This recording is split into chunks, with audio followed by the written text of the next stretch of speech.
Thank you all for joining Bernie's Vermont Telephone Town Hall this evening. Bernie and his guests will begin in a moment. This evening's call will give Bernie an opportunity to hear directly from you about your experiences and your concerns with the coronavirus pandemic. He is joined this evening by Governor Phil Scott, Senator Patrick Leahy, and Congressman Peter Welch, along with experts Dr. Mark Levine, Vermont Commissioner of Health, Dr. Patsy Kelso, State Epidemiologist, Vermont Commissioner of Labor, Michael Harrington, and Vermont District Director of the Small Business Administration, Darcy Carter. If you would like to ask a question of Bernie or any of our guests this evening, please press *3 at any time. That's *3 at any time. You will be connected with our team. We will try to get to as many questions this evening as possible. To do that, we ask that you keep your questions concise and focused on the COVID-19 crisis. Again, please press *3 on your keypad now if you know what question you would like to ask of our guests. And with that, I would like to introduce you to our Senator, Bernie Sanders. Senator Sanders, please go ahead. Katie, thank you very much. And let me welcome everybody on the line for this virtual town meeting. And I want to especially thank Senator Leahy, Congressman Welch, Governor Scott, Dr. Mark Levine, who is our State Health Commissioner, Dr. Patsy Kelso, who is our State Epidemiologist, Michael Harrington, who's the Commissioner of Labor in the state, and Darcy Carter, who is the State Director of the Small Business Administration. I don't have to tell anybody that we are living in a moment of unprecedented difficulty for our state and for the entire country. What we're looking at is obviously a major pandemic with regard to COVID-19, and we're looking at a massive economic downturn, which is resulting in a huge increase of the unemployed. In fact, in the last 3 weeks, some 17 million Americans have filed for unemployment, and that in that 3-week period is more than filed for unemployment during the entire crash of 2008. And there are fears that that unemployment rate could go much, much higher than we have seen at any time since the Great Depression. In Vermont, just as an example, last month, 300 or 400 people a week were applying for unemployment benefits, and yet now we're looking at over 15,000 people who are now applying every single week. We are worried about the food situation, and what we're seeing is more and more people who are losing their jobs, needing emergency food, and we're seeing a doubling in the number of people who are now reaching out to emergency food shelves. And those are some of the issues that we'll be talking about this evening. I think all of you know that a few weeks ago, Congress passed a $2 trillion emergency relief program, unprecedented in its size, to help workers, to help small business people, to help the elderly, to help all segments of our society. The issue that we're dealing with right now is implementation. This is a huge program. It is, in some cases, a complicated program. In Vermont and all over this country, we haven't been prepared infrastructure-wise to deal with the huge increase in numbers of people who are accessing service. So we'll talk about that tonight. But let me just go over a few things. And because the function of tonight is to get information out to you, get your pencils out, get your papers out, and take some notes if you need to. But number one, if you are worried about food, if you've lost your job, you don't have any income, you're worried about how you're going to feed your family, please call 211, and they will direct you to a food distribution center in your community. If you are older and eligible or interested in the Meals on Wheels program, that program is expanding. More federal money has come in to help elderly people access that program. Once again, call 211 if you would like a hot meal delivered to your home and you are a senior. The Commodity Food Distribution program provides boxes of food for seniors. So if you can't leave your home right now, you're elderly and you think it's not a good idea to leave your home, you can call the Vermont Food Bank at 585-2265. And they will give you information as to how you might be eligible for food distribution to your home. We'll talk with Mike Harrington in a moment about unemployment, but everybody should know that not only has the unemployment benefit time period been expanded by 13 weeks, for a 4-month period, people will get $600 a week more. And what is also important to know, and we'll discuss this tonight, is that we expanded the number of people who are eligible for unemployment. So if you're a gig worker, if you're working part-time, you are now eligible for unemployment when previously you may not have been. And Mike Harrington will provide you with the numbers that you can call and how you can apply for unemployment benefits. As you may know, in this program, there are direct cash payments going out to people. Most people in this country will receive a check for $1,200. Kids under 16 will get $500. Importantly, if you pay taxes in recent years, that money will automatically come to you. If you're on Social Security, that money will automatically come to you.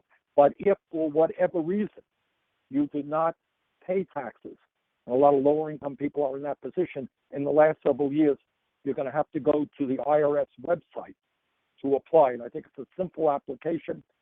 Get your information in there, and then you'll be eligible for those checks as well. And that is www.irs.gov.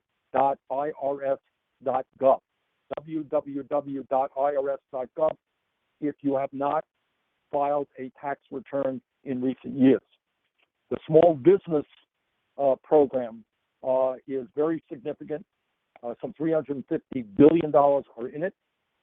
Darcy Carter will be talking about it in a moment so that you can figure out what program makes sense to you, how you can apply for it. So with that, let me give the mic here over to Pat Leahy, and I want everybody to know that Pat is the vice chair of the Appropriations Committee, which is one of the important committees in the Senate, and he has done a great job, not only for the whole country, but for the state of Vermont. Pat, thank you so much for what you're doing, and please say a few words as to your perception of what's going on. Well, thank you very much, Bernie, and it is so good to have you here and doing this. I welcome you. I know, as I said before we went on the air, in the caucus the other day when we were all calling in, you were getting such compliments from senators across the political spectrum, and you earned it. You've covered a number of the things that I might have covered, but one of the things I've been pushing, I did when we had our conference call with Mike Pence and Mnuchin today, and I'm going to be talking Secretary Mnuchin again in the morning on this, is what is taking so long to get some of this money out. I know I've talked with Governor Scott, and I got to tell you, Governor, I'm one Vermonter who's delighted you're there doing this day by day by day and getting things out, but we have to get the money to you. I'm getting everything from questions from my office. What if I'm on the SNAP program, I'm elderly, I'm at home, Meals on Wheels, is that going to be done? When is it going to be done? And to dozens of other questions, and I would suggest that anybody feel free to go on my website, just like everybody else's website, and we're all trying to make sure we can answer any question you have. Mine is leahy.senate.gov, but I have subsections that we're adding to every day on information on the virus. But my concern is getting the money there. We have an excellent state government. Bernie and Peter and I are pushing the federal government to get it. We have special problems as a rural state, and we have areas of the state, including where I live in Vermont, where you can't get good internet connections, or it's sporadic. And what is that doing to us again to things out?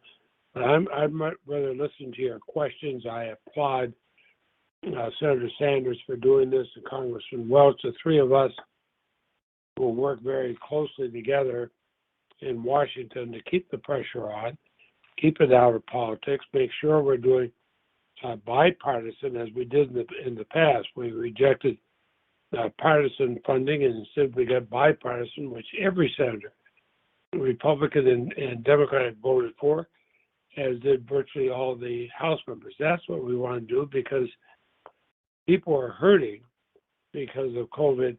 They don't care whether they're Republicans or Democrats. They just know they're hurting, and what's our government doing to help them.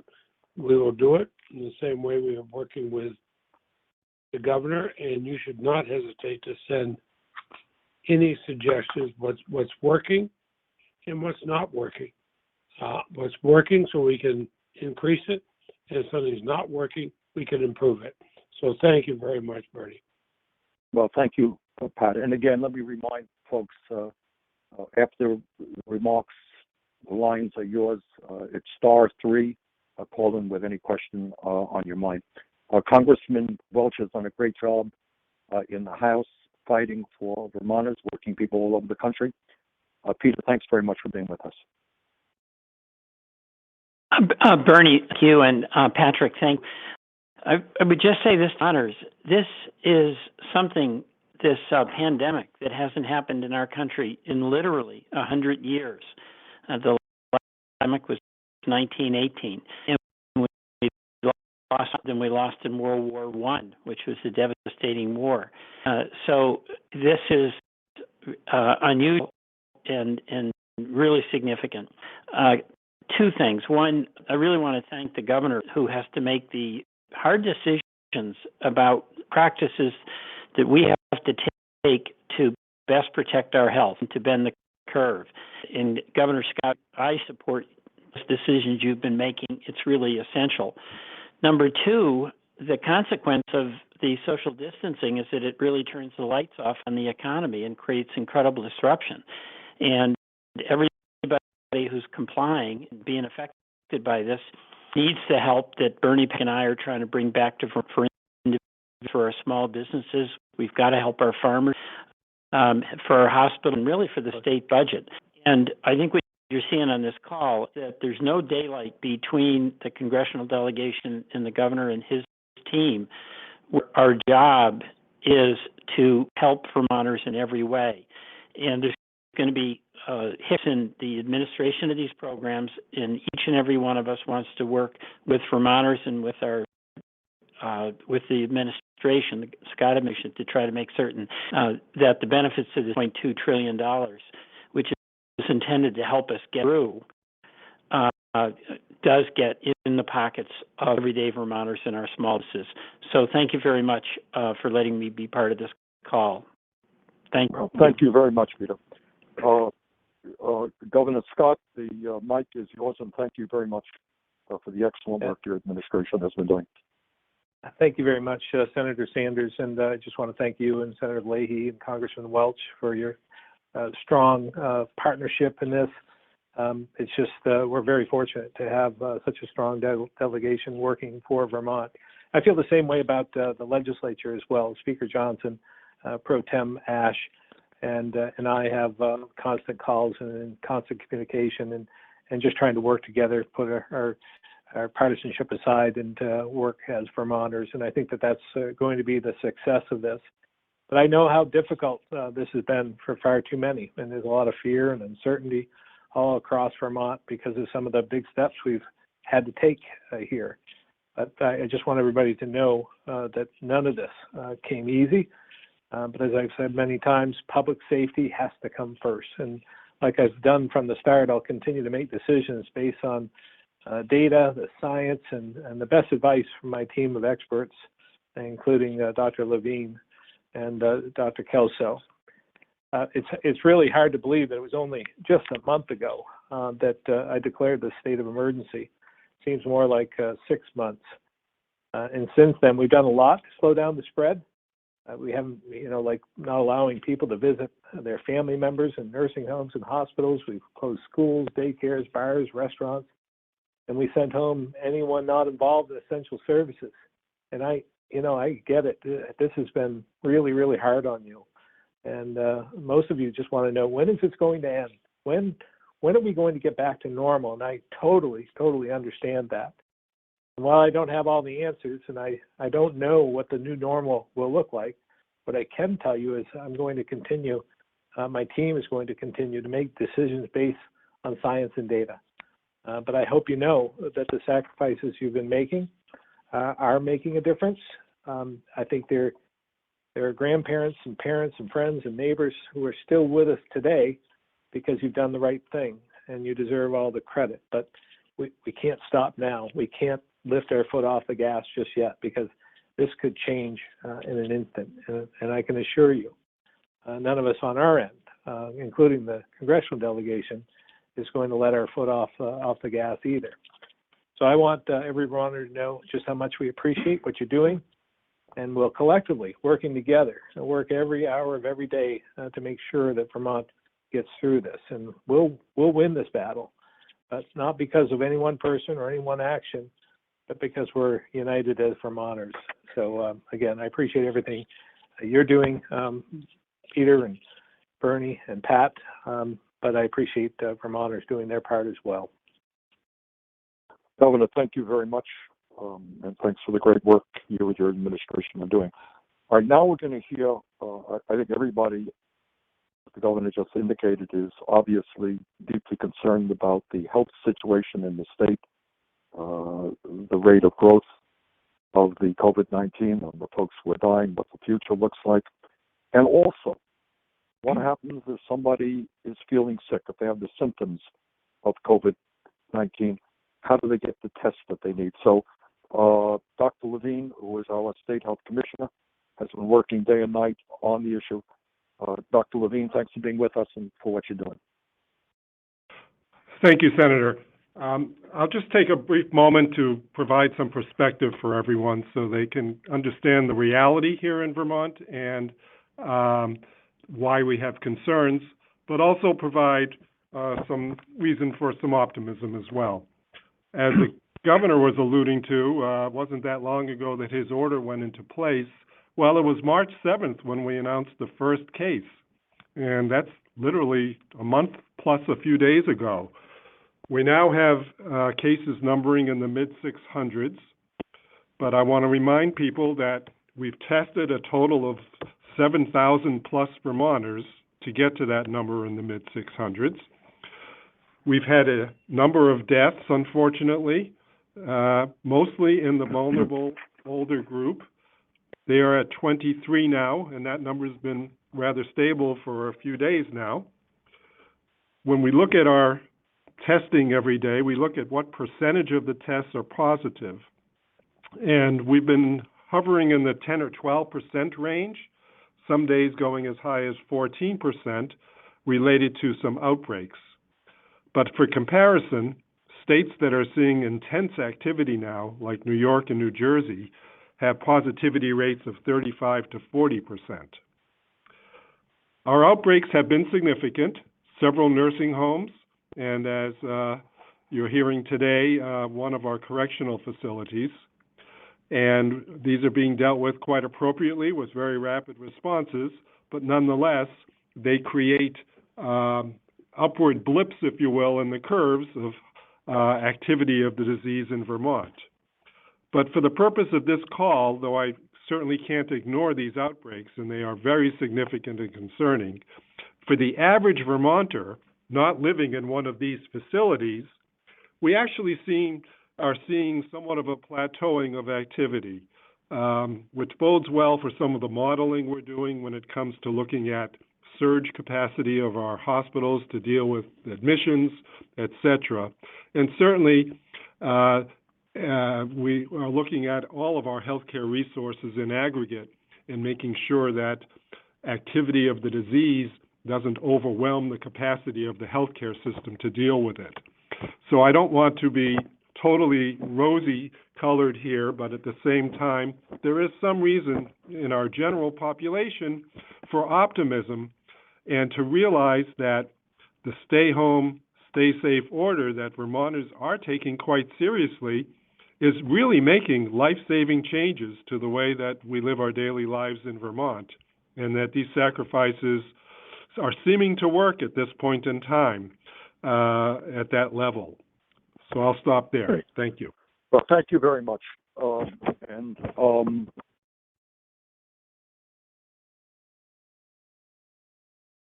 Dr. Patty Kelso is the state epidemiologist. Kelso, thank you much for being with us. Thanks, Senator. I want Vermonters to know that they can call their healthcare provider if they have mild to moderate symptoms of COVID-19, like fever, cough, and shortness of breath. And your provider will work with you to decide if you should be tested for COVID-19.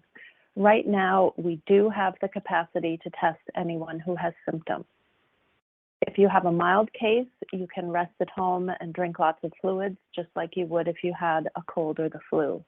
But if you start to have more serious symptoms like trouble breathing, chest pain, confusion, or changes in color on your lips or gums, call your healthcare provider right away and mention that you might have COVID-19.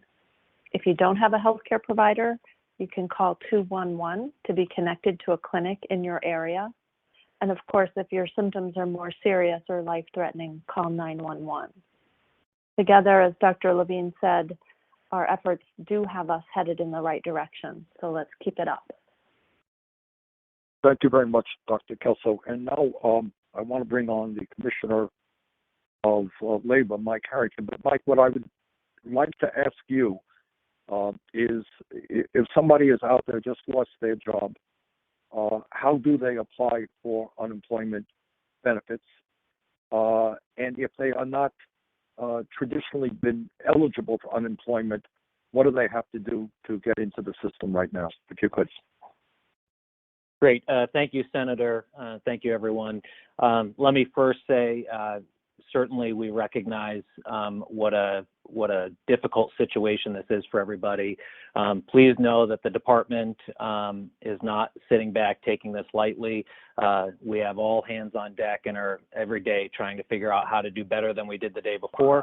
And with that, we can certainly do better, and we'll continue to work through this crisis with everybody to make sure people get the benefits they deserve.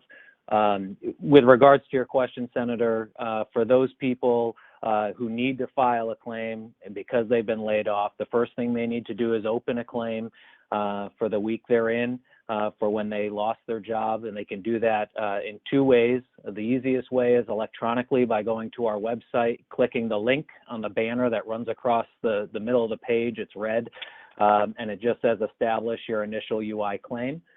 They can also, if they need assistance, if they don't have internet access where they live, they can call our initial claims line, and they can do that by dialing 888-807-7072 or 877-214-3330. Both of those will lead to an agent, a customer service representative that will help them file their claim for them. Once you've opened your claim, for each week you file, you have to file a weekly claim. So if you opened your claim this week, today, starting next week, you can file your claim for this week, which is essentially certifying what days you worked and what days you didn't, and that from that we will issue you your benefit check, and that happens each week. So you're always filing for the week prior, the previous week, and you can do that anytime during the week.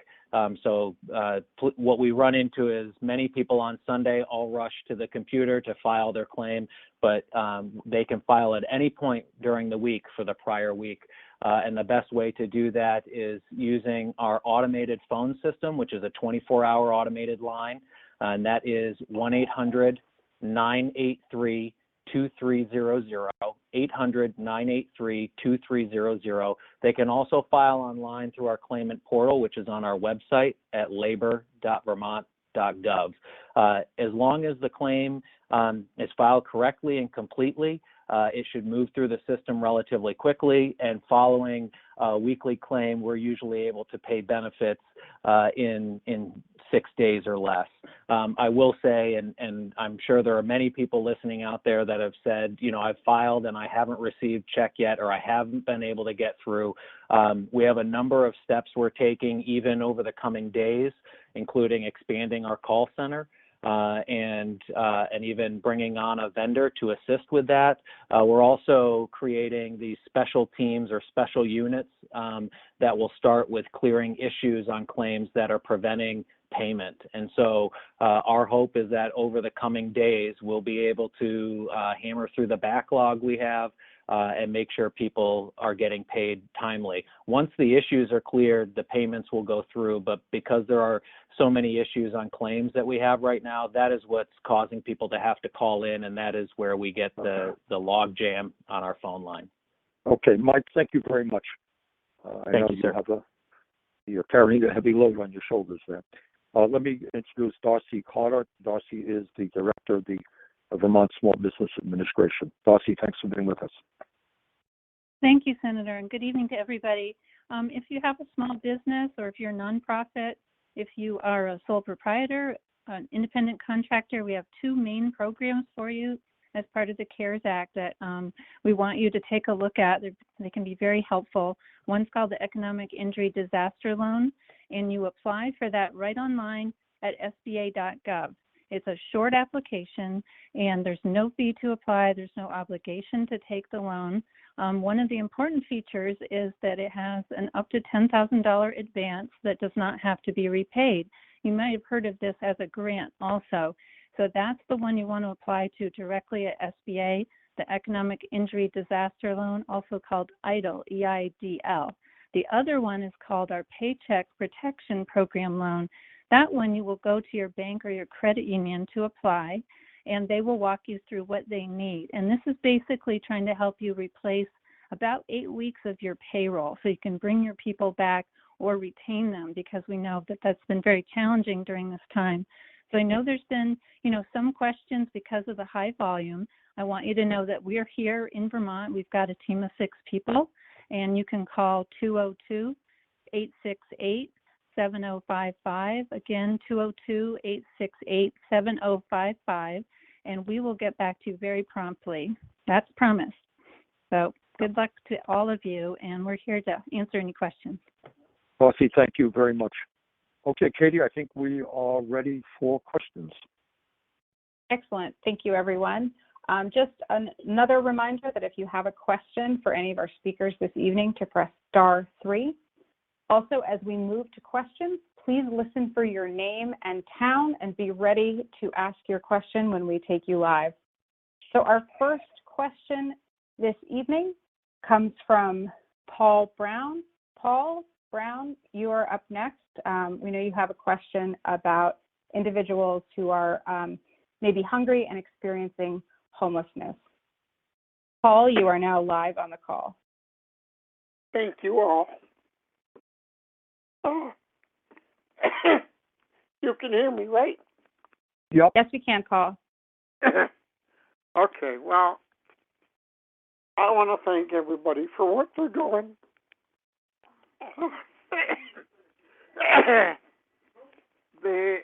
My question basically is, how can the homeless... There was a lady at Hannaford in Rutland the other day, right out by the road. She's carrying a sign. It says, homeless and hungry. How do you make sure these people haven't got the virus and are safe? I don't know who would answer that question. Okay, yeah. Let me throw it over to our doctors out there. And, this is a terrible health crisis that's going to hit the most vulnerable, maybe the worst. If somebody is homeless or living in great poverty right now, what do we do to make sure that they... Okay, please take it. Yeah, I can take a swing at that, Governor Phil Scott here. We've taken steps to protect those who are homeless. In fact, in the Burlington area, they moved a number of trailers, mobile home trailers, travel trailers, into a section and set them up. and this was in partnership with the mayor of Burlington and others. So we made sure that they were segregated because we didn't want to we have some excellent facilities around the region that house the homeless, but we didn't want to put them all together. So there are areas where we can separate. And we want to make sure that we're protecting those. If there's anyone out there who is listening, who knows someone who is homeless, please give our 211 a call. And if not there, call us directly at 828-3333. And we're here to protect everyone, and we'll make sure they get the help that they need. But thus far, with our designated agencies, they're still doing their job as well. And they're on the front lines, just like all of us, trying to do our part. So they've continued to do that. So I feel pretty good about where we are. As Vermonters, we're compassionate and we take care of others. So we've been continuing to do that, Paul. Governor, thank you very much. And Katie, if you could tell us where the caller is from, if you have that information, that would be great. Yes, absolutely. So our next caller is calling from Newfane, Bishop Thomas Eli. Bishop Thomas Eli, we're going to take you next, calling from Newfane with your question. You are now live, Bishop Eli. Please go ahead. Thank you. Tom Ely here. Thank you. Let me add my thanks to Governor Scott and your team for all you're doing, and to Senator Leahy, Senator Sanders, and Congressman Welch for the great work in Washington. My question is this, and it's a little bit of a forward-looking question. What are your 3 specific, uncompromising priority items for the next coronavirus legislation that will be aimed at helping Vermonters navigate the next several months of economic uncertainty and the continuing health crisis? So what's next, and what are you going to be uncompromising about as you work for this? And I think the governor might also have something to say about that. Thank you very much. Well, Tom, I don't think there's anybody now who doesn't think that there's going to be another major piece of legislation. When you have projections that unemployment might go up to 25 or 30% in the next few months, obviously the federal government is going to have to do everything it can to protect working families all over this country. I think number one of what we want to do, in my view, and it's a lot more than 3 priorities, and everybody else will jump in and briefly respond. I think we want to make sure that our medical personnel all over this country have all of the equipment that they need to protect Vermonters and people throughout this country. Beyond disgraceful that there are doctors and nurses putting their lives on who don't have the protective masks or gloves or gowns that they need. Number 2, in my view, we've got to simplify this process. Right now, the federal government is trying everything it can to get money out, but it is very, very complicated. I think it should be simplified. My own view is we can and should be doing what some European countries are doing, what we did for the airline industry in the recent bill, and that is just guarantee a continued paycheck for every American worker. I think that's a simpler process than what we've put in place now. Thirdly, I happen to believe that in the midst of this terrible crisis, not only should the federal government cover treatment for people who are in the hospital for coronavirus, but also at this moment, in this emergency, have Medicare cover all out-of-pocket expenses right now. So those are the 3 priorities that I'm working on, and I'm sure that Pat and Peter and the governor may have other priorities if you guys want to jump in.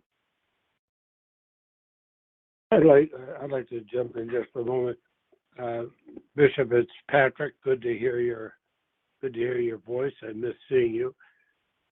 My big argument I'm making is get the money out that we voted for, and I've been pushing on OMB, and I'll be talking to the Secretary of the Treasury tomorrow and others, and my staff's been working every day. We're going to be more this weekend trying to get some of this money, especially a lot of it's designed, as Governor Scott knows, for small states like ours, where you need the flexibility. One of the things I'm pushing hard for is our small hospitals. The governor alerted me to the fact that some of the hospitals, because they cannot do elective surgery during this time, they have to be prepared for COVID cases, that they could go under. But we have funds in there to help them. We have funds for many other small businesses who will keep people employed, but it's not getting out there. And emergency food and shelter grants won't be even made that available. So that's going to be my biggest priority for the next week, is just pounding on them to get the money out that we already have. Good, absolutely right. Peter and Governor, thoughts? Well, there's two things. One, they've got to go in the pockets of people and folks who have small businesses. And a real gap we have now is for our farmers. That's a concern I have. But we're talking about people needing money to buy groceries and to meet their necessities. And the only reason they're not working is because they're really complying with the public health orders that's necessary for the well-being of all of us. And secondly, I think we have a big challenge, state and federal, to smooth out and simplify this process and not have people run into just log jams. Thank you. Governor, your thoughts?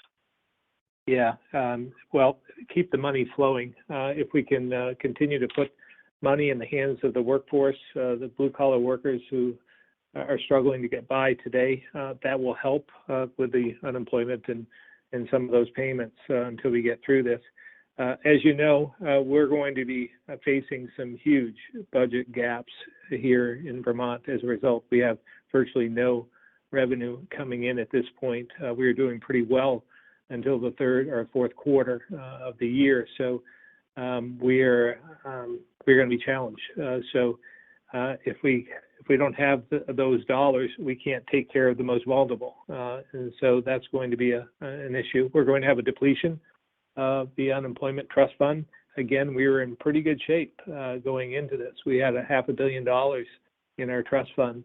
And I would say by the end of this, that will be depleted, as well as our education fund. When we get through this, we want kids to get back to somewhat of a normal routine or life. We don't know what that's going to look like, but we're going to need dollars in order to put that into their hands, into the hands of teachers, and so we can get our schools back open again. In our hospitals, as Peter had mentioned, I'm very concerned about them as well. But further on in the future, I would say connectivity, the broadband is going to be essential for us. So we've got to look at this as the REA. We're going to have to look at how do we get broadband and get connected to every region of the state and every region of our country. That's right. I mean, we're seeing that crisis right here in the midst of everything that's going on. People don't have access to the internet. Okay, Katie, next question. And absolutely. So our next question is going to be from Marley in West Rupert. We have a number of questions here this evening about access to widespread testing for people who think they may be infected. Marley has one about testing for people who may have had the virus. Marley, you're now on live with the senator. Please go ahead. Hi, thank you very much for taking our questions, and you guys are doing a great job, I think. I have a suspicion that I've already had the virus, had it early January. And so my question is this: is there a way to test? It would be for Dr. Levine, I think. Is there a way to test for this? Would it make you immune to it? And I have a small business in Vermont, and I'm wondering if I've had this virus already, is it possible to open my doors again? And would that be okay? Dr. Levine? Thank you for those questions. So the kind of test you're referring to is what we call a serology test. It means a sample of your blood that would search for antibodies to the virus. And those tests are now becoming available. We're not quite sure of how valid the tests are in terms of how confident you can be in the result, whether it's positive or negative. So that needs to be determined yet before they're used on a wide scale. as a country and certainly as a state, I think the current thinking that I subscribe to is that they are going to be most helpful to us in the so-called deceleration phase of the virus, meaning you've been through the most intense part of the outbreak. It started to plateau and even come down in terms of how many cases are occurring that are new over time. And that will give us a look at the whole population's experience with the virus and give us a better idea of who's actually been afflicted by the virus, whether they had symptoms or not. So it will be very helpful public health and population information. But as you point out, it's also helpful for an individual to know whether we'll be able to rely on it to the point where you can actually say that you should go back to work sooner and can go back to work sooner because you're not going to be at risk of infecting somebody else. You've already experienced the virus. That's a great question, and that is one of the focuses, actually, of how people are thinking of using this testing. Right. All right, I'm going to jump in there, Dr. Levine, because we got a lot of people on the line. So, sure. I ask people to keep responses as brief as you possibly can. Molly, thanks for the question. Katie? Okay, our next caller is going to be Greg. Greg from Enosburg Falls has a question about the additional unemployment insurance money. Greg, you're now on live. Thank you, ladies and gentlemen, and especially to you, Governor Scott. We don't agree on everything, but I think you're doing a good job handling this. So if we took Fort Ticonderoga, we can get through this. Which brings me to my question. I've been hearing rumbling about this $600 a week supplement. What, if anything, do I have to do to apply for it? Mike Harrington, what's the answer? You have to do absolutely nothing to apply for it. So if you have an open claim and if you are eligible for unemployment insurance under the normal standards, then you are eligible for the $600. That includes both people who are eligible under traditional unemployment insurance as well as the expanded unemployment insurance of pandemic unemployment assistance, which is for the self-employed and independent contractors. Based on the federal guidance that was implemented this week and started to go out in checks as early as Monday of this week. So people will begin to see that show up in their checks if they haven't already. Thank you, Mike. Katie? Yep. Our next caller is going to be Tom from Burlington. Tom has a question about assistance for small business owners. Tom Peterson, you're now live. Hi, thank you, and thank you to our congressional leadership and to our governor. I really appreciate the job that all of you are doing in this tough situation. I have a very small consulting company that's been in business for almost 18 years, and we're a for-profit company, but I would say 99% of our clients are nonprofits. We help manage large capital projects, and we're usually in any given year managing $20 to $30 million worth of capital projects. That takes a real specialized staff, well-trained and very in tune with our clients' needs, and I don't want to let them go. Most of our projects have been suspended, so we have a drastically reduced revenue, and I really, really want to keep my guys employed. We're a tiny company, but we're responsible for the incomes and the livelihoods for 3 families in Vermont. I've applied for the emergency grant or loan through the SBA. The process was streamlined last week, and I really appreciate that. And I submitted my application last Friday, I believe. Haven't heard anything. I have no idea what the status is. Also have applied for the Paycheck Protection Program. We have some resources now to keep paying my guys for another couple weeks, maybe one more pay cycle. Tom, I'm going to jump in if I can. Yeah. I think your question is probably directed to Darcy of the Small Business Administration. Does that sound right? Thank you, Bernie. Thank you. Okay, Tom. Thanks for the question. Darcy? Yes. Hi, Tom. So I'm glad you're trying to take advantage of both of those programs. As you can imagine, with everyone talking about them, there's been a lot of applications. So there's over 3 million for that EIDL program. The agency did expand capacity substantially, and they're pushing those through. So you're in a queue, and I know it's really frustrating to wait. We're hearing that from everybody. Unfortunately, in Vermont, we can't check on the status of your application, so we have to refer you to customer service, which you've probably already called, but I'll give you the number again. It's 800-659-2955. You will hear from them. They may ask for a little bit more information. Then what they'll do is they'll send you by email what they've approved you for, and if you accept it, then 3 days from then, that's when the money would go into your account. So that's as much as we know. We're getting little snippets. So we don't run the program here locally.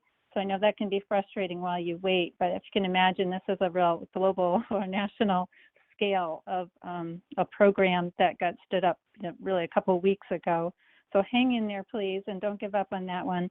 For the Paycheck Protection Program, that one you'll probably get a faster response because that is using our great partnership with our banks and credit unions across the country. And they have done 10 times our loan volume in literally like 5 days. They worked all weekend.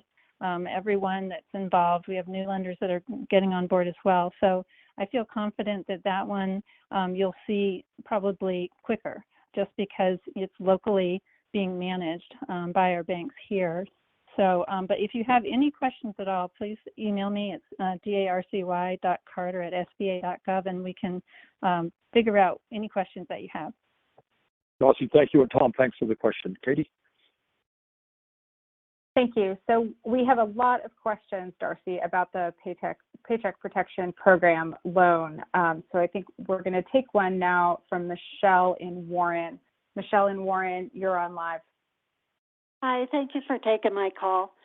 I have a number of clients. I'm a CPA in the Valley, and I have a number of clients who are restaurants, they're inns, bed and breakfast, all sorts of things. And one of their concerns that I'm hearing from many of them is that with the 8-week part of the PPP, it starts as soon as you get the funds. And a lot of them, because of having to be closed down by the governor's directive and everything, they won't be hiring people back until they can start having business again. And what they're concerned about is the 8 weeks may very well be near the end, and they're not going to be able to get a portion of that loan forgiven. So we were just kind of hoping that locally our SBA office can kind of say something to the national office about maybe changing the requirements to be when you can actually open up for business. Great question. Darcy? Thank you, Michelle. Yes, Michelle, and thank you for everyone you're helping in that industry. We feel you for sure. That has been raised internally to our Office of Capital Access, and I'm very certain that our congressional leadership here in Vermont has been hearing this pretty frequently. It definitely is a concern. The way the program was envisioned was to bring people back quickly, and not have them necessarily go on unemployment because they do have a job. And it is a unusual circumstance, but that was the intent of the legislation, was to bring people back and get America working again. Where it doesn't quite work is when you've got a pandemic that's kind of in different stages in different places, and we're really aware that this is particularly affecting restaurant and lodging industry right now. So all I can say is your feedback's very important to our congressional leaders on the call today. They are really dialed in on this issue, and I hope that you can continue to share with them what would work, what would be the solution, what would be the fix, what would be the date that would work better for you to bring people back. Is it July? Is it June 30th? Something like that. I know they're working on a new funding thing. Maybe the fix could be put in that, but I guess I better defer to the folks that make the laws. Well, let me just jump in. Thanks, Elsie. And Michelle, thank you for that great question. And it is something that I think I could speak for the delegation that we will work on. Katie? Great. We're going to move now to a question about unemployment. Doug in Bennington, Doug Woodward in Bennington, with your question about unemployment. You are now on live on the call.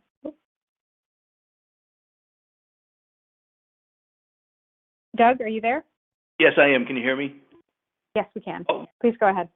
My question, thank you to all. My question is, has the federal government sent any money to the state of Vermont yet? Well, I'll let Pat and the governor answer that. I know the answer, but Governor, have you gotten any checks in the mail lately? I haven't been to the mailbox today, but I don't know that we have. I think we got a little bit of money in the beginning, but I know some of it has not been released. Most of it hasn't been released at this point. Pat, I think the money that is coming is on Friday for the community health centers. When we wrote the bill, and I made very sure this amendment was in there, it had $1,250,000,000 for Vermont, plus another area of grants that amounted to $600 or $700 million more. My complaint to the administration, the OMB, has been sitting on some of that. We talked about agriculture. We have a lot of money in there for agriculture, for our dairy farms, and so on. They haven't sent a cent of it out. And we wrote it in such a way it could go out right away. I talked to the governor at the time and said, it's almost a jolt of checks in the mail. But the money is there, and it will come. But it is taking far too long, and that is a complaint being made by senators from other states who joined us on those amendments to get the money out. I think what we are all aware of, and Senator Leahy has done a great job on this on the Appropriations Committee, is, as the governor indicated a moment ago, revenue is declining precipitously with the economic decline. States, cities need money, and we're going to do our best to make sure that money gets to the states and the cities as quickly as possible. Doug, thanks for that question. Katie? Yes, so our next question is going to come from Christopher in Hardwick. We have a number of questions here about student loans. Christopher in Hardwick, you are now on the call live. Please go ahead. I want to thank you for taking my question, and thank you all for doing the work you're doing. In the bill, it said that the student loan interest would be deferred for, I believe, 6 months. But when you look at the loan servicing sites, they all say 60 days. And when you look at any articles that Betsy DeVoe has been quoted, she says 60 days. So I just wanted some clarity on that. Is it 60 days to start, and then if it keeps going on, then it'll go to 6 months? Thank you. Okay, I don't know the answer to that question offhand. Peter, well, Bernie, my understanding is that the legislation is 6 months. So if we're getting a pushback from the Department of Education, we've got to look into it. But the legislation, I believe, was a 6-month deferment on those loans. Christopher, I'll tell you what we do. We have your phone number. My office will research that, and we'll get you the answer as quickly as we can. But that's a very important question, because there are a whole lot of people who just don't have the income now to pay off their student loans. So thanks, Christopher, for the question, and we will get you the answer. Katie? Okay, our next question is from Travis in Jeffersonville regarding children who are now being educated at home. Travis, you're live on the call. Hi, I want to thank you guys for your effort. I appreciate you guys doing all that you can to keep us safe. And my question is, I stay home with my daughter. I I teach here at home, and since the children are at home, being schooled, internet has become a necessity more than a luxury. Do we have any plan to make it free and expedite internet for the children where it's available? And my other question is, do we need to worry about other forms of transmission, such as mosquitoes? I'll let Dr. Levine override me on this thing. I don't believe that we think mosquitoes carry the COVID-19 virus. Am I correct on that, Doctor? Correct, Dr. Sanders. Okay. The other one, Travis, I can tell you that Senator Leahy, Congressman Welch, I, and the governor, I think we all concur. The fact that in the state of Vermont and all over rural America, you have people who today can't access the internet, kids who are asked to do,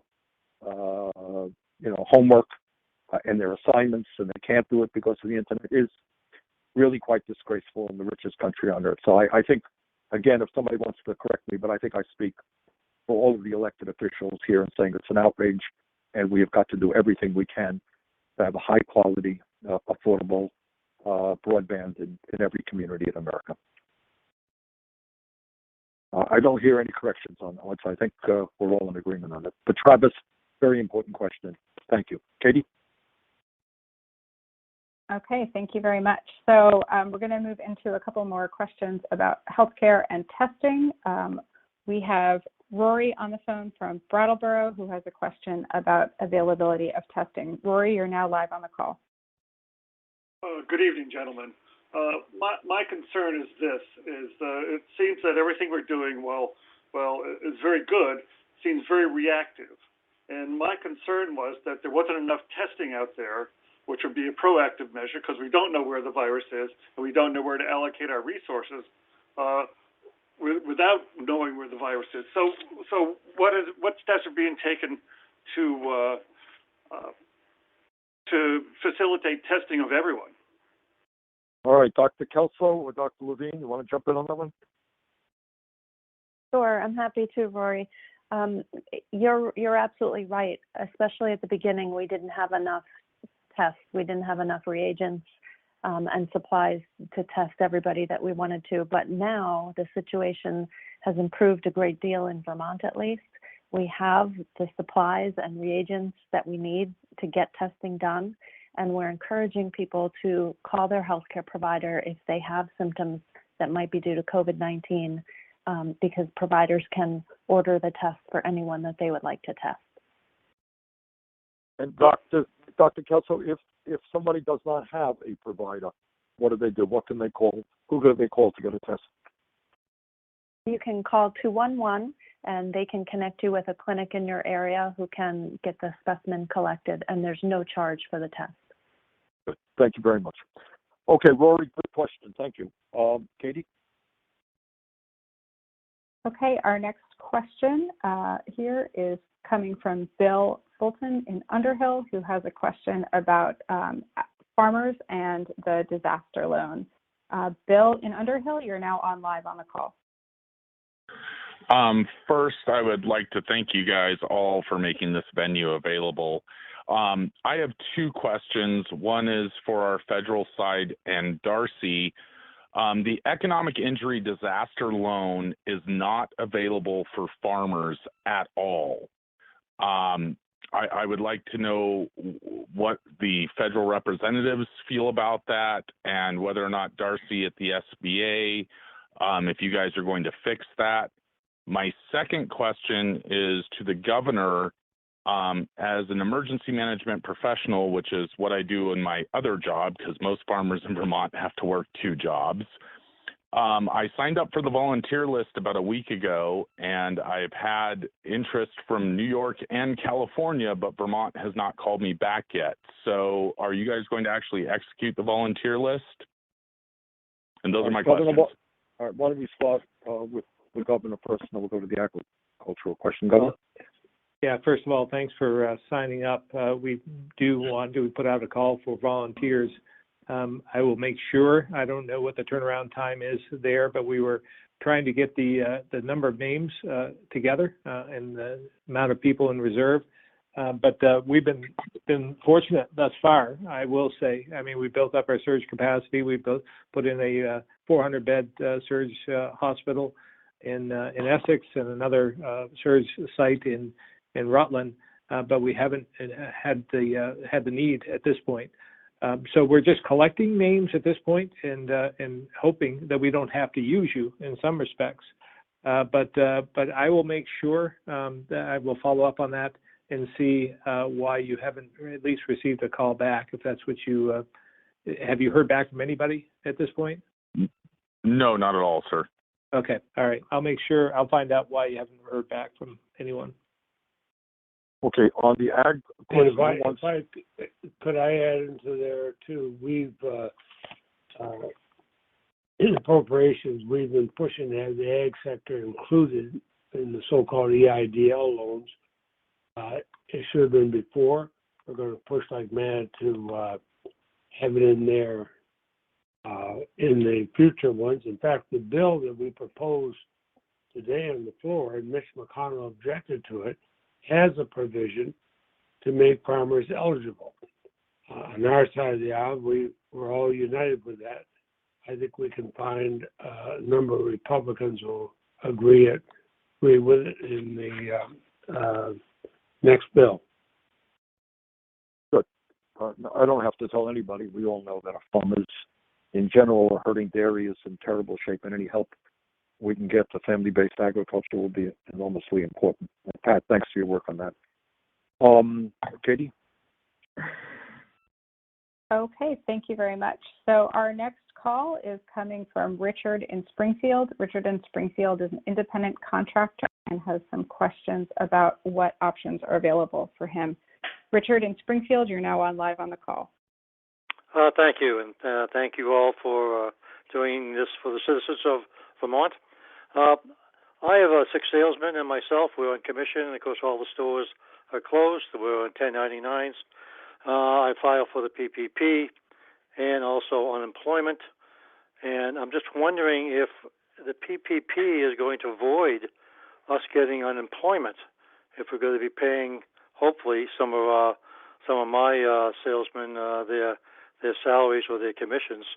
Will we still receive unemployment? And am I also eligible for the disaster loan of $10,000? Thank you. That's a great question, Richard. Thank you. Darcy, you want to take a shot at that? Yes, I think Michael might want to have part of that as well. Yes, you're eligible to apply, Richard, for the EIDL program, and that's the direct one where you go to sba.gov and apply. And as long as you can have an EIDL loan and a PPP loan, as long as you don't use them for the same purpose. So the EIDL can be used for payroll. The difference there is the amount of forgiveness would be up to $10,000 on the EIDL, where with the PPP loan, you're looking at the forgiveness for 8 weeks of payroll. So it's a little bit bigger. But if it doesn't really work well for you, you're kind of making that decision as a business owner with unemployment, which is the best way to go. Obviously, we hope people get back to work, but we understand there's different reasons that might not be possible. So Michael might be a good person from Department of Labor to give you guidance on that. Absolutely.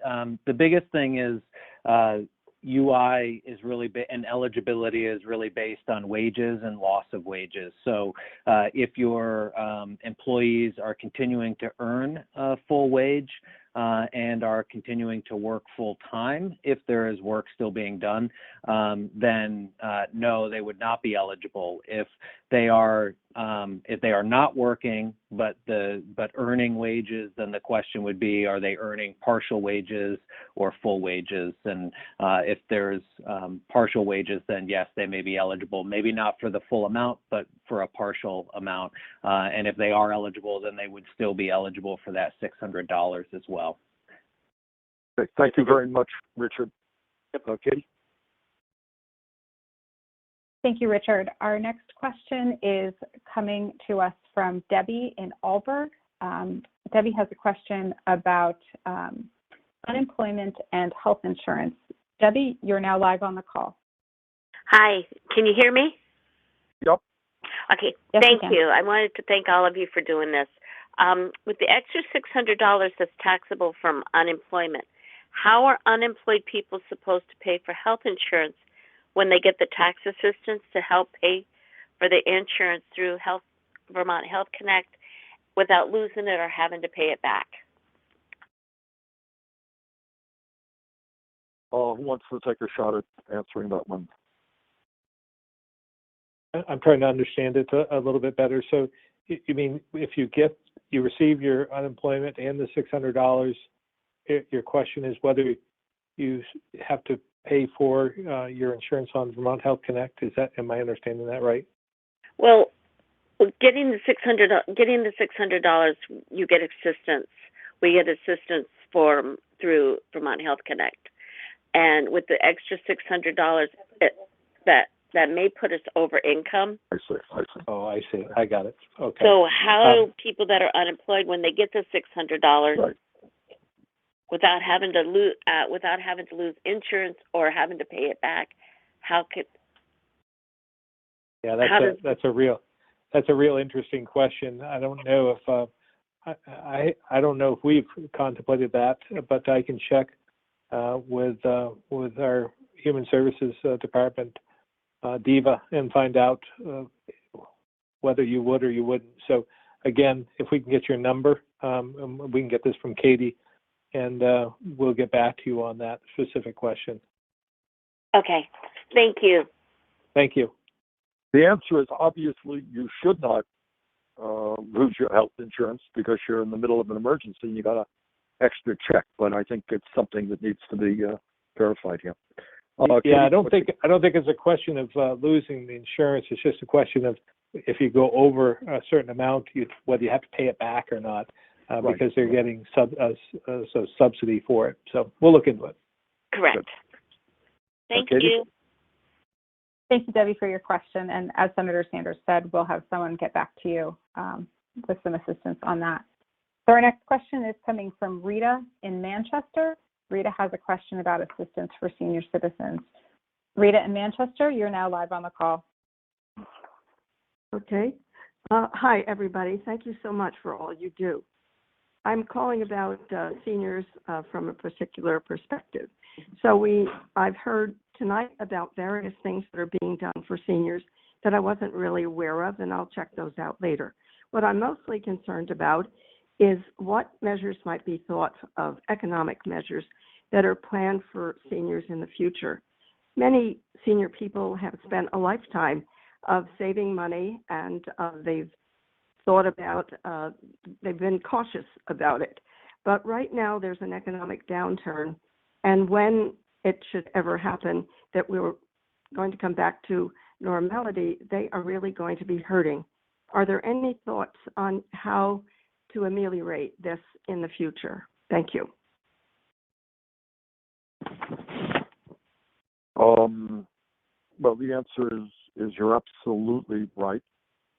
And again, it raises, political issues. My own view is that too many of our seniors are living on inadequate Social Security benefits, and some of us want to substantially raise those benefits.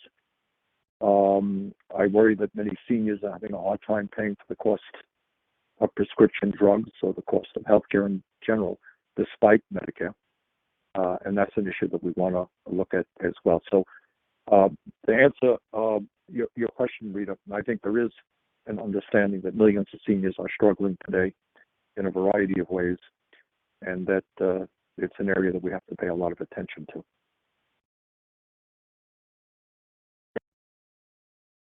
Katie? Yep. Thank you, Rita, for your question. Our next question is going to come to us from Newfane, from Juliet Carr. Juliet in Newfane, you have a question about tax relief for rent and mortgages. You are now live on the call. Hi, thanks for taking my call. I was wondering when the state is going to enact some kind of mortgage and rent relief for working families. Also, we've got property taxes due next week, and I haven't heard word one about making that go away or putting any kind of remittance on that. We're small business owners. We haven't seen anything from EIDL or the PPP or our unemployment. No communication yet. It's just, there's a huge backlog. We understand that. But at the same time, we need the state of Vermont to come through with some kind of relief for these essential time-sensitive bills. That's what's going to get us through this crisis.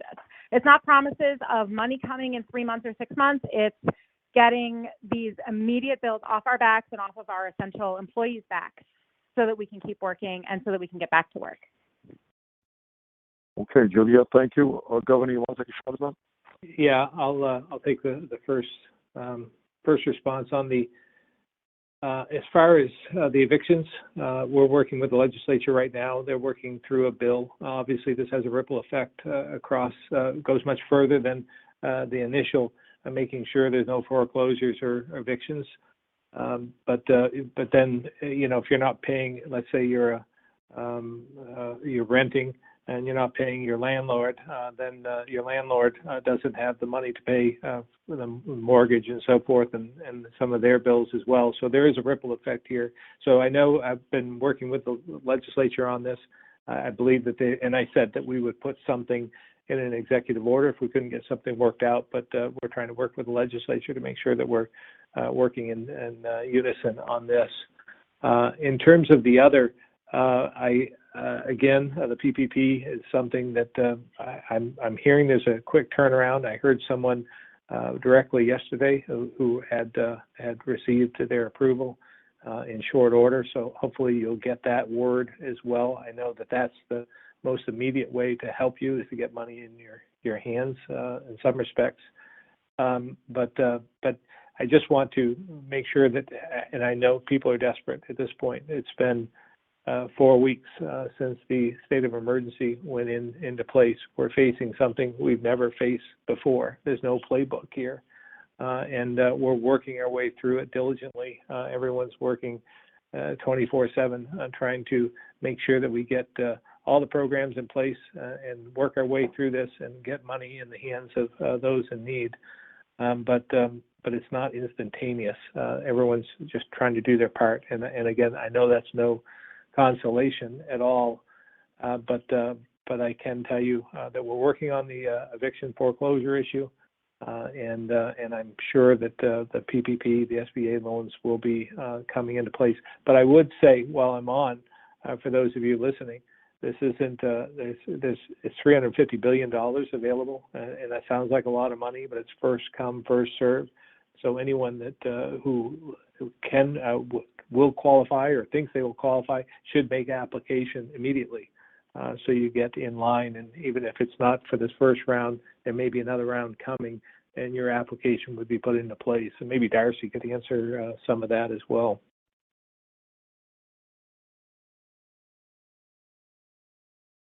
Yes, definitely. The banks are working overtime, credit unions as well, taking those applications from the businesses, the sole proprietors, independent contractors, and the nonprofits.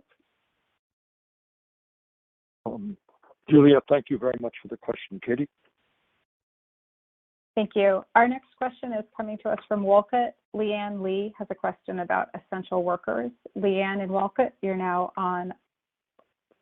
Shoot. Sorry, my apologies. We have a technical difficulty here. Bear with me. Leanne Lee. Leanne, you're now. Thank you. My apologies. And Leanne, you're now live on the call. My apologies. Okay, thank you. Thank you all for everything that you're doing. I think it's wonderful that everything that's being done for people who are unemployed. I work with a vulnerable population. I'm lucky enough to be able to work from home. I'm an essential employee. My husband's also an essential employee, but he has to work out in the public. I'm wondering, is there anything that can be done for any kind of hazard pay or essential something for the people who are actually on the front lines, so to speak? Because, I mean, he's making a fraction at this point of people who are on unemployment, and it just doesn't seem particularly fair. Well, Leanne, thank you for that question. And the answer is that is an issue that I think must be dealt with in the next major piece of legislation. What we are seeing now is people who are out there working, who in many cases are coming into contact with a whole lot of folks, some of whom may have the coronavirus, and they're literally putting their lives on the line. So to my mind, those people should be eligible for hazard pay, and that, if I have anything to say about it, will be in the next bill that we pass. Thanks for the question, Leanne. Thank you. Katie? Thank you, Leanne. Our next caller is Roberta from Wilmington, who has a question about Social Security and the direct payment. Roberta in Wilmington, you're now live on the call. Yes, I'd like to thank you guys for doing such a good job. And I was wondering, are seniors that are on disability going to receive the stimulus package, and seniors that are retired, will they get the $1,200? All seniors on Social Security benefits should receive their $1,200 check. That is the answer, I think. So the answer is yes. Well, and also, what can we do about, I know this is a hard question, but having people come into our state and instead of going right to their homes and quarantine for 14 days, they go right to the supermarkets and the stores, and I personally have to go out because I have no one else to do it. And I just had a lung ablation, and it kind of worries me that people from different states come here and go right to the store and load the cars up and go to their second homeowners. Is there anything we can do about that? Yeah, I'll take that one, Senator.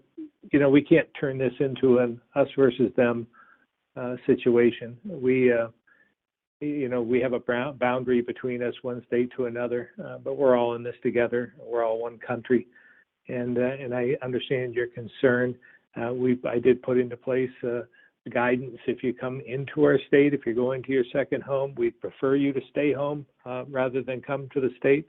But if you come here, I'm asking you to quarantine for 14 days to make sure that you don't transmit the coronavirus to anyone else.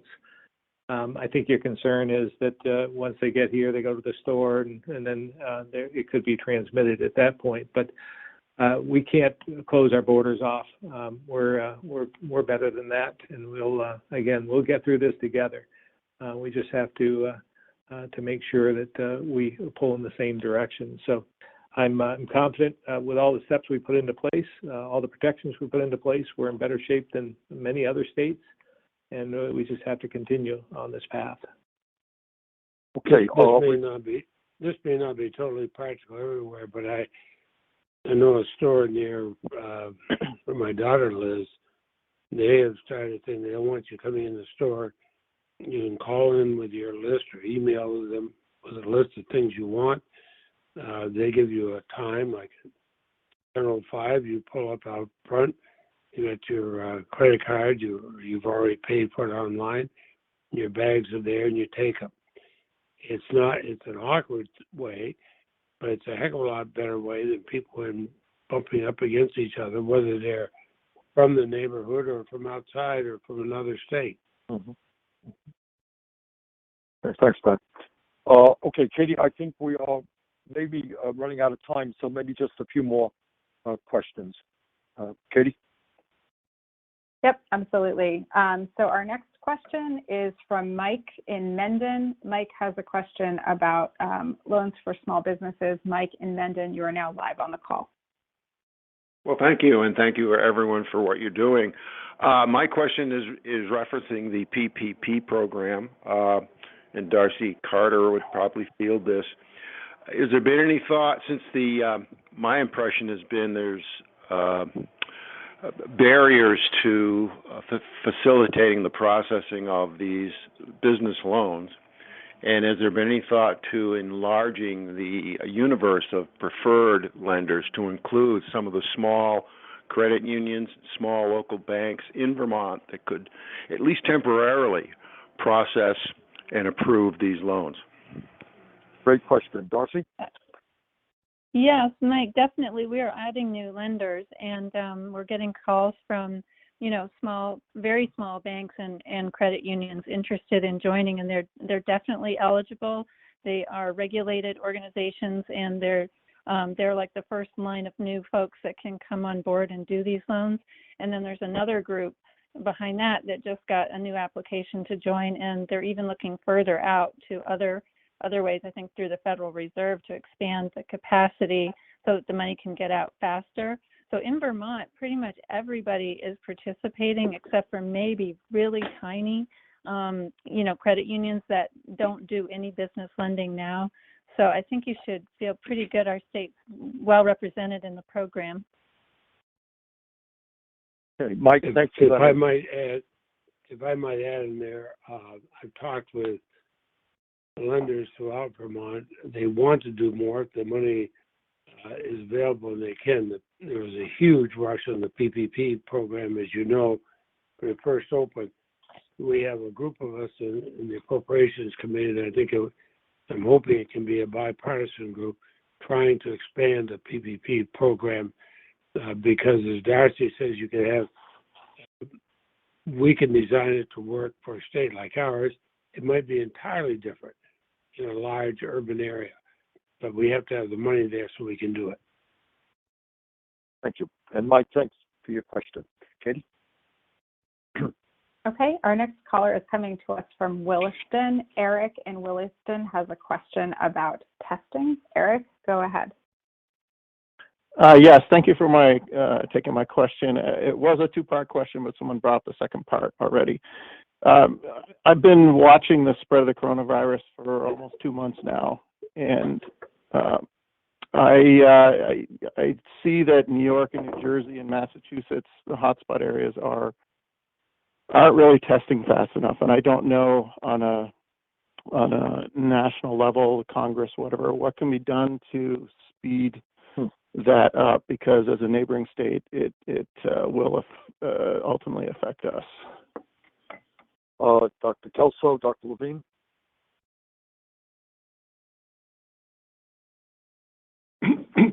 Well, I think some of the policies the governor's enacted that we were just talking about with the previous caller have reduced the likelihood of that to some extent, although I do agree there is still travel that may be occurring. We in the state have elected to be very aggressive with testing and pretty much liberalized it to anyone with any type of symptoms, mild or moderate or severe. And we've made clear that any major outbreaks, we're going to be testing extensively, whether it be at a long-term care facility, a correctional facility, or otherwise. So that's the best we can do at this point in time. And if people come from another state with COVID infection that becomes symptomatic while they're here, we will still test them and be able to appropriately engage in isolation and contact tracing to reduce the impact they may have on the population at large. Okay, I think we are running out of time. Katie, let's take one more question. Okay, very good. We'll take one more question. This next question comes to us from Cindy. Cindy, I'm sorry, I don't have your town. Cindy has a question about unemployment, so this will be our last question this evening. Cindy, you are now live on the call. Hi. I thank you all for everything you're doing. We really appreciate it. My question is, I have a daughter that applied for unemployment months ago, and she got denied because she did not have a back-to-work date. Since then, the person she was working for, an elderly lady, passed away. I'm sorry to hear. But now she definitely does not have a back-to-work date. She has reapplied twice for unemployment, but we have not yet heard within 3 weeks whether she has been accepted or denied. She is also, I'm letting her stay here against our best judgment. So she's virtually homeless, but she needs some money in order to extenuate herself outside of the home. Okay. Mike, will you jump in and try to respond to Cindy's question? Yeah, Cindy, a couple different things going on here. The return to work date was an issue, leading up to COVID-19, but since then we have waived all return to work dates. So she should be eligible, but it sounds like she may be in this, this situation where she's trying to get through because she already had an existing claim. I'm happy to follow up and, Katie, if we can grab Cindy's contact information, we'll have someone reach out directly. I really appreciate that, and I thank you all for all you are doing. God bless you all. Well, thank you, Cindy. All right, I think our hour and a half is winding down. I want to, what this evening tells me is my guess is there are probably a lot of folks who have questions that have not yet been answered. That it's probably a good idea if we continue to do these types of events. And I just want to thank everybody who was listening in and asking the questions, and thank Senator Leahy and Congressman Welch and Governor Scott and Dr. Levine and Dr. Kelso and Commissioner Harrington and Darcy Carter of the SBA for participating and helping out. All right, the bottom line is, let me just conclude by saying what everybody knows. This is an unprecedented moment in Vermont history and American history. We are all in this together. And we are going to have to do everything we can at the local, state, and federal level to make sure that we get through this in one piece, that all of our people remain whole. And I think what you will see is a major effort. I know the Congressional delegation is working on it to see that the implementation of this complicated program is done as well as it possibly can, that we get the money out as quickly as we can, and that I have no doubt that there's going to need to be another major piece of legislation. And the points that so many of the questioners have made tonight are going to help us refine that legislation to address the needs of a rural state like Vermont. So with that, let me thank all of you for listening in, and those who have participated. Thank you all very much, and we'll see you all soon. Thank you.